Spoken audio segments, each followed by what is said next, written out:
TB dam crust ಗೇಟ್ಗಳ ಲೋಕಾರ್ಪಣೆ, 3 ರಾಜ್ಯಗಳ ಮುಖ್ಯಮಂತ್ರಿಗಳ ಒಗ್ಗಟ್ಟು ಪ್ರದರ್ಶನ, ಹೂಳೆತ್ತುವ ಬಗ್ಗೆ ಐತಿಹಾಸಿಕ ನಿರ್ಧಾರ. ಇದುವೇ ಚದುರಂಗದ ಎರಡನೇ ಸ್ಟೋರಿ, 3 ಮುಖ್ಯಮಂತ್ರಿಗಳ ಒಗ್ಗಟ್ಟು.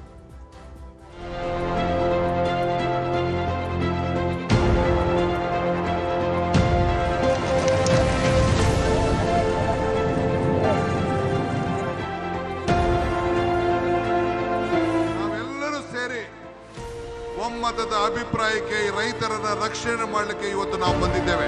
సువర్ణ అక్షరాలతో లిఖించబోతున్నారు. ముగ్గురు ముఖ్యమంత్రులు కలవడం ఒక చరిత్ర.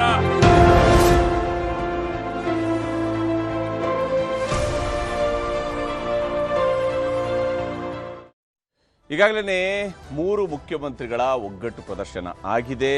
ಇದು ಟಿಬಿ ಡ್ಯಾಂ ವಿಚಾರಕ್ಕೆ ಸಂಬಂಧಪಟ್ಟಂತೆ.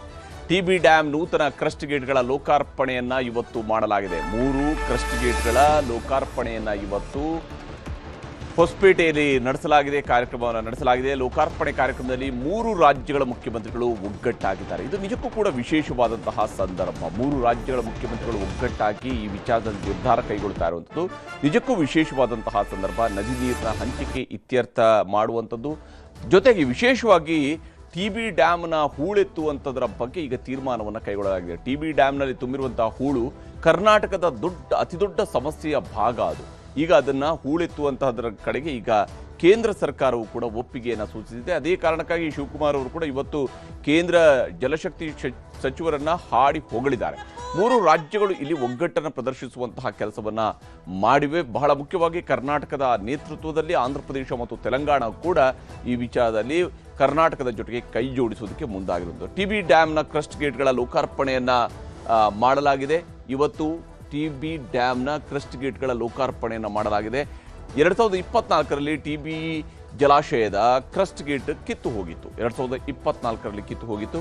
ಆ ಸಂದರ್ಭದಲ್ಲಿ ನದಿಯಲ್ಲಿ 19ನೇ ಕ್ರಸ್ಟ್ ಗೇಟ್, ಈ ಡ್ಯಾಮ್ನ 19ನೇ ಕ್ರಸ್ಟ್ ಗೇಟ್ ಕೊಚ್ಚಿ ಹೋಗಿತ್ತು. ಅದರ ಪರಿಣಾಮವಾಗಿ ಆ ಸಂದರ್ಭದಲ್ಲಿ ಏನು ಅಪಾರ ಪ್ರಮಾಣದಲ್ಲಿ ನೀರು ಸಂಗ್ರಹ ಆಗಿತ್ತು.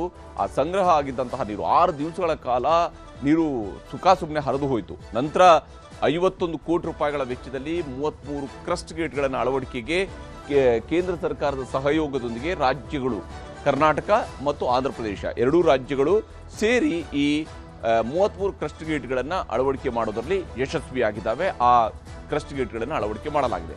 73 ವರ್ಷಗಳ ನಂತರ ಈ 33 ಕ್ರಸ್ಟ್ ಗೇಟ್ಗಳ ಬದಲಾವಣೆಯನ್ನು ಮಾಡಲಾಗಿರುತ್ತೆ. ಅಂದರೆ ಯಾವಾಗ ಈ ಡ್ಯಾಮ್ ನಿರ್ಮಾಣ ಆಗಿತ್ತು ಅದಾದ ನಂತರ 73 ವರ್ಷಗಳ ನಂತರ ಈಗ ಈ ಕ್ರಸ್ಟ್ ಗೇಟ್ಗಳನ್ನು ಬದಲಾವಣೆ ಮಾಡುವಂತಹ ಕೆಲಸವನ್ನು ರಾಜ್ಯ ಸರ್ಕಾರ ಮಾಡಿದೆ. ಹೊಸದಾಗಿ ಕ್ರಸ್ಟ್ ಗೇಟ್ಗಳನ್ನು ಹಾಕಲಾಗಿದೆ. ಲೋಕಾರ್ಪಣೆಯಲ್ಲಿ ಮುಖ್ಯಮಂತ್ರಿ ಶಿವಕುಮಾರ್ ಅವರ ಜೊತೆಗೆ ಆಂಧ್ರ ಪ್ರದೇಶದ ಹಾಗೂ ತೆಲಂಗಾಣದ ಮುಖ್ಯಮಂತ್ರಿಗಳು ಕೂಡ ಭಾಗಿಯಾಗಿದ್ದರು. ಆಂಧ್ರ ಪ್ರದೇಶದ ಮುಖ್ಯಮಂತ್ರಿ ಚಂದ್ರಬಾಬು ನಾಯ್ಡು ಹಾಗೆಯೇ ತೆಲಂಗಾಣದ ಮುಖ್ಯಮಂತ್ರಿಗಳಾಗಿರುವ ರೇವಂತ್ ರೆಡ್ಡಿ ಅವರು ಕೂಡ ಈ ಕಾರ್ಯಕ್ರಮದಲ್ಲಿ ಭಾಗಿಯಾಗಿದ್ದರು. ಕೇಂದ್ರ ಜಲಶಕ್ತಿ ಸಚಿವ CR ಪಾಟೀಲ್ ಅವರ ನೇತೃತ್ವದಲ್ಲಿ ಲೋಕಾರ್ಪಣೆಯ ಕಾರ್ಯಕ್ರಮ ಇವತ್ತು ನಡೆಸಲಾಗಿದೆ. ಈ ಒಂದು ಕ್ರಸ್ಟ್ ಗೇಟ್ಗಳನ್ನು ಲೋಕಾರ್ಪಣೆ ಮಾಡುವಂಥ ಮತ್ತು ವಿಶೇಷವಾಗಿ ಇದರಲ್ಲಿ ಕರ್ನಾಟಕದ ಜೊತೆಗೆ ಆಂಧ್ರ ಪ್ರದೇಶದ ರೈತರು ಕೂಡ ಇವತ್ತು ಹೊಸಪೇಟೆಗೆ ಬಂದು ಈ ಕಾರ್ಯಕ್ರಮದಲ್ಲಿ ಭಾಗಿಯಾಗಿದ್ದಂಥದ್ದು ವಿಶೇಷವಾಗಿತ್ತು. ಯೋಜನೆಯ ವೆಚ್ಚ ಕರ್ನಾಟಕ ಮತ್ತು ಆಂಧ್ರ ಪ್ರದೇಶದ ನಡುವೆ ಹಂಚಿಕೆಯನ್ನು ಮಾಡಿಕೊಳ್ಳಲಾಗಿದೆ.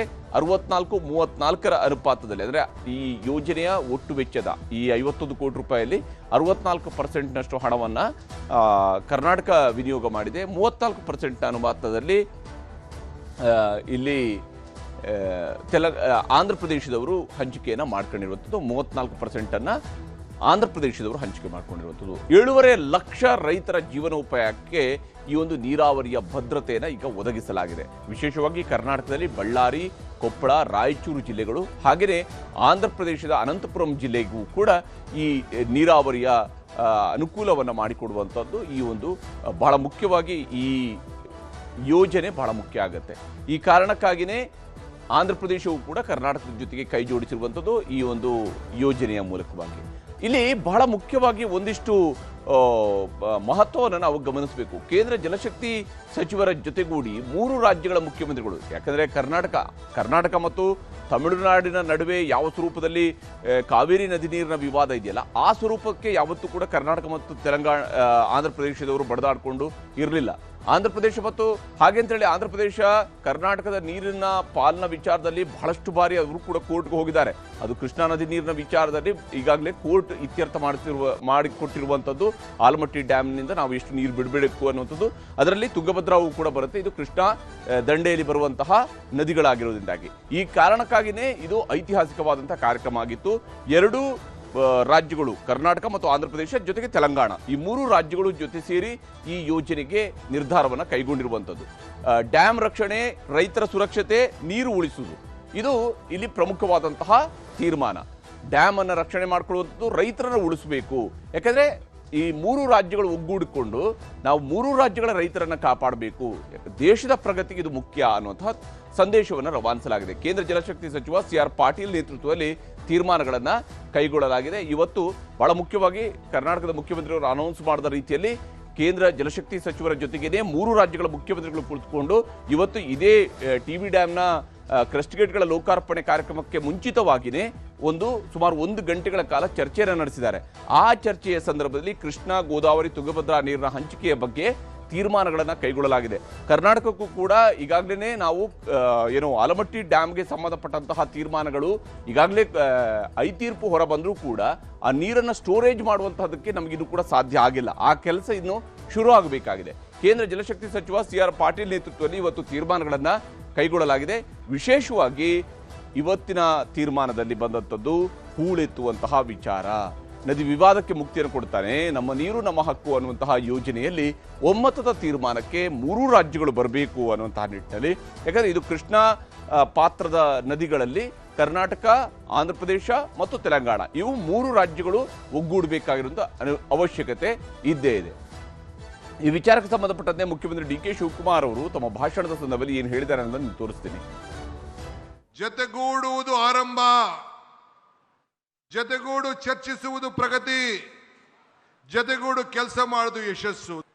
ಇವತ್ತು ನಾವು 3 ಜನನು ಸೇರಿ ಐತಿಹಾಸಿಕದ ವಿಚಾರವನ್ನ, ಈ ನೀರನ್ನ ಯಾವ ರೀತಿ ರಕ್ಷಣೆಯನ್ನು ಮಾಡಬೇಕು, 33 TMC ನೀರನ್ನ ಯಾವ ರೀತಿ ಉಳಿಸಬೇಕು, ಮುಂದೆ ಈ ಡ್ಯಾಮ್ ಅನ್ನು ಯಾವ ರೀತಿ ರಕ್ಷಣೆ ಮಾಡಬೇಕು, ನಮ್ಮ ರೈತರ ಕುಟುಂಬದವರು, ರೈತರ ವೇದಿಕೆಯವರು ಏನು ಅರ್ಜಿಯನ್ನು ಕೊಟ್ಟಿದ್ದಾರೆ ಇದ್ರ ಬಗ್ಗೆ ವ್ಯಾಪಕವಾಗಿ ಚರ್ಚೆಯನ್ನು ಮಾಡಿ ನಾವೆಲ್ಲರೂ ಸೇರಿ ಒಮ್ಮತದ అభిప్రాయಕ್ಕೆ రైతరన్న రక్షణ ಮಾಡಲಿಕ್ಕೆ ಇವತ್ತು ನಾವು ಬಂದಿದ್ದೇವೆ. తుంగభద్రలో మట్టి పేరుకుపోవడం కావచ్చు, నీళ్ల తరలింపులో ఉన్న సమస్యలు కావచ్చు, ఈ రోజు ఆ సమస్యలకు శాశ్వత పరిష్కారం చూపించాలి.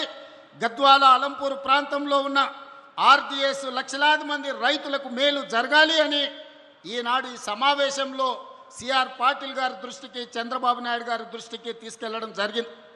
పెద్దలు DK శివకుమార్ గారి సూచన మేరకు మేమందరం ఈ సమస్య పరిష్కారం కోసం ఒక అడుగు ముందుకు వేసి కలిసికట్టుగా పని చెయ్యాలి అని ఈరోజు ఒక నిర్ణయం తీసుకున్నాం. ఖచ్చితంగా చరిత్రలో ఈరోజు సువర్ణ అక్షరాలతో లిఖించబోతున్నారు. నాకు ఈరోజు ఒక సంఘటన జ్ఞాపకం వస్తూ ఉంది. 1983లో ఆ రోజు మే నెలలో 4 ముఖ్యమంత్రులు ప్రధానమంత్రి కలిసి తమిళనాడుకు ఒక్కొక్క రాష్ట్రం 5 TMC నీళ్లు ఇవ్వాలని నిర్ణయం చేశాం. ఆ రోజు ఎన్టీ రామారావు గారు ఆధ్వర్యంలో చేశారు. ఈరోజు CR పాటిల్ గారి ఆధ్వర్యంలో కర్ణాటక ముఖ్యమంత్రి, ఆంధ్రప్రదేశ్ ముఖ్యమంత్రి, అది మరి తెలంగాణ ముఖ్యమంత్రి, 3 ముఖ్యమంత్రులు కలవడం ఒక చరిత్ర. ఈ చరిత్ర ఈ రాష్ట్రాల భవిష్యత్తుకి నాంది అవుతుంది. ಹೀಗೆ ಮೂವರು ಕೂಡ ಒಂದು ಮಾತನ್ನು ಹೇಳಿದ್ರು, ಇದೊಂದು ಐತಿಹಾಸಿಕ, ಇದೊಂದು ಚರಿತ್ರೆ ಸೃಷ್ಟಿಸುವಂಥದ್ದು ಹೇಳಿ. ಯಾವ ವಿಚಾರದಲ್ಲಿ ಅನ್ನೋದನ್ನು ನಾವು ಗಮನಿಸಬೇಕಾದ್ರೆ ಬಹಳ ಮುಖ್ಯವಾಗಿ ಈ ಒಂದು ಟಿ.ಬಿ ಡ್ಯಾಮ್ನಲ್ಲಿ ತುಂಬಿರುವಂತಹ ಹೂಳೆತ್ತುವಂಥದ್ದಕ್ಕೆ ತೀರ್ಮಾನವನ್ನು ಕೈಗೊಳ್ಳಲಾಗಿದೆ. ಕ್ರಸ್ಟ್ ಗೇಟ್ಗಳ ಲೋಕಾರ್ಪಣೆ ಕಾರ್ಯಕ್ರಮದಲ್ಲಿ CR ಪಾಟೀಲ್ ಅವರು ಐತಿಹಾಸಿಕ ಘೋಷಣೆಯನ್ನು ಮಾಡಿದ್ದಾರೆ. ವಿಶೇಷವಾಗಿ ಟಿ.ಬಿ ಡ್ಯಾಮ್ನ ಹೂಳು ತೆಗೆಯುವ ಯೋಜನೆಗೆ ಕೇಂದ್ರ ಸರ್ಕಾರ ಸಹಮತವನ್ನು ವ್ಯಕ್ತಪಡಿಸಿದೆ. ಯಾಕಂದರೆ ಇದು ಬಹಳ ಸುದೀರ್ಘ ಅವಧಿಯಿಂದ ಚರ್ಚೆಯಲ್ಲಿರ್ತಕ್ಕಂಥ ವಿಚಾರ. ಇದರಿಂದ ಹೂಳೆತ್ತೋದಕ್ಕೆ ಸಾಧ್ಯ ಆಗುತ್ತಾ ಅಂತೇಳಿ ಆಂಧ್ರ ಪ್ರದೇಶ ಅದಕ್ಕೆ ಕಾಲದಿಂದ ಕಾಲಕ್ಕೆ ವಿರೋಧವನ್ನು ಕೂಡ ವ್ಯಕ್ತಪಡಿಸ್ತಾ ಬಂದಿತ್ತು. ಟಿ.ಬಿ ಡ್ಯಾಮ್ನ ನೀರು ಸಂಗ್ರಹ ಸಾಮರ್ಥ್ಯದ 30 TMCಯಷ್ಟು ಕುಗ್ಗಿಸ್ತಾ ಇದೆ ಈ ಒಂದು ಹೂಳು ಸರಿಸುಮಾರು 30 TMC ನೀರು ಸಂಗ್ರಹ ಸಾಮರ್ಥ್ಯವನ್ನು ಕುಗ್ಗಿಸ್ತಾ ಇದೆ. ಟಿಬಿ ಡ್ಯಾಂನ ಹೂಳೆತ್ತೋದಕ್ಕೆ ಸಂಪೂರ್ಣ ಸಹಕಾರದ ಭರವಸೆಯನ್ನು CR ಪಾಟೀಲ್ ಅವರು ಕೊಟ್ಟಿದ್ದಾರೆ. ಅಷ್ಟೇ ಅಲ್ಲದೆ ನೀರು ಸಂಗ್ರಹಣಾ ಸಾಮರ್ಥ್ಯ ಹೆಚ್ಚಿಸೋದಕ್ಕೆ ಮಹತ್ವದ ತೀರ್ಮಾನಕ್ಕೆ ಈಗ ಸರ್ಕಾರಗಳು ಬಂದಿರುವಂಥದ್ದು, 3 ರಾಜ್ಯಗಳ ಸರ್ಕಾರಗಳು ಬಂದಿರುವಂಥದ್ದು. ಕರ್ನಾಟಕ ಈಗಾಗಲೇ ಸಮಾನಾಂತರ ಜಲಾಶಯವನ್ನು ನಿರ್ಮಾಣ ಮಾಡೋದಕ್ಕೂ ಕೂಡ ಯೋಜನೆಯನ್ನು ರೂಪಿಸ್ತಾ ಇದೆ. ಕರ್ನಾಟಕ, ಆಂಧ್ರಪ್ರದೇಶ, ತೆಲಂಗಾಣ ರಾಜ್ಯಗಳಿಂದಲೂ ಕೂಡ ಹೂಳೆತ್ತೋದಕ್ಕೆ ಈಗ ಸಹಮತ ವ್ಯಕ್ತವಾಗ್ತಾ ಇದೆ. ಹಿಂದೆ ಹೂಳೆತ್ತುವ ಯೋಜನೆಗೆ ಆಂಧ್ರಪ್ರದೇಶ ವಿರೋಧವನ್ನು ವ್ಯಕ್ತಪಡಿಸ್ತಾ ಇತ್ತು. ಆದರೆ ಇವತ್ತು 3 ಮುಖ್ಯಮಂತ್ರಿಗಳು ಕೂತ್ಕೊಂಡು ಚರ್ಚಿಸಿದಾಗ ಅದಕ್ಕೆ ಸಹಮತವನ್ನು ವ್ಯಕ್ತಪಡಿಸಿದ್ದಾರೆ. ಈ ವಿಚಾರದಲ್ಲಿ CR ಪಾಟೀಲ್ ಏನು ಹೇಳಿದ್ದಾರೆ ಅಂತ ನಿಮ್ಗೆ ತೋರಿಸ್ತೀನಿ. तुंगभद्रा डैम का जो दरवाजा जो गेट रखने थे वो तो लगा दिए गए हैं, मगर वहाँ सब सिल्टिंग हो गया है।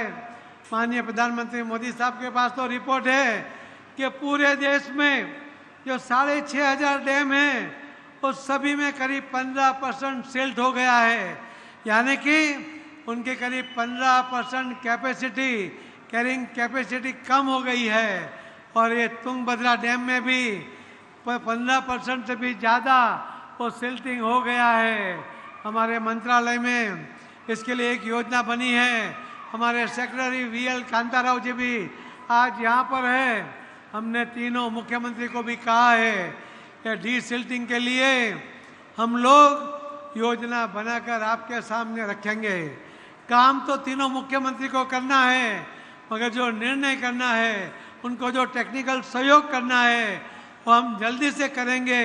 और तुंगभद्रा की पानी की कैपेसिटी करीब 25 से 30% और ज़्यादा बढ़ जाएगी। ಹೀಗೆ ಅಂತಿಮವಾಗಿ ಈ ಒಂದು ಹೂಳೆತ್ತುವಂತಹ ಯೋಜನೆಗೆ ಈಗ ಹಸಿರು ನಿಶಾನೆ ಸಿಕ್ಕಿದೆ. ಈ ಯೋಜನೆ ಕಾರ್ಯಗತಗೊಳ್ತು ಅಂತ ಹೇಳಿದ್ರೆ ಅದು ರಾಜ್ಯಕ್ಕೆ ಬಹಳ ದೊಡ್ಡ ಲಾಭವನ್ನು ತಂದುಕೊಡಬಹುದು.